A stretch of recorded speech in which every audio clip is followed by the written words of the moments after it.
27 मराठी.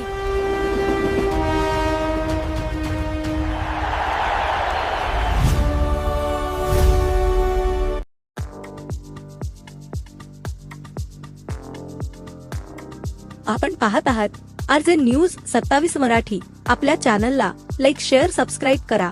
सणसवाडीत पुन्हा बिबट्याची एंट्री. यावेळी जनावर नाही तर पक्षी झाले शिकार. शिरूर तालुक्यातील सणसवाडीत पुन्हा एकदा बिबट्याची हजेरी लागली आहे. पैलवान बाबा दरेकर यांच्या गोठ्यात शिरलेल्या बिबट्याने यावेळी जनावरांवर हल्ला न करता पक्ष्यांवर ताव मारला. या घटनेमुळे ग्रामस्थांमध्ये भीतीचे वातावरण निर्माण झाले असून नागरिकांनी सतर्क राहण्याचे आवाहन करण्यात आले आहे. तसेच वन विभागाने तातडीने उपाययोजना कराव्यात अशी मागणी स्थानिकांकडून होत आहे. सणसवाडीत पुन्हा बिबट्याची एंट्री. पक्ष्यांवर हल्ला, ग्रामस्थांमध्ये भीती.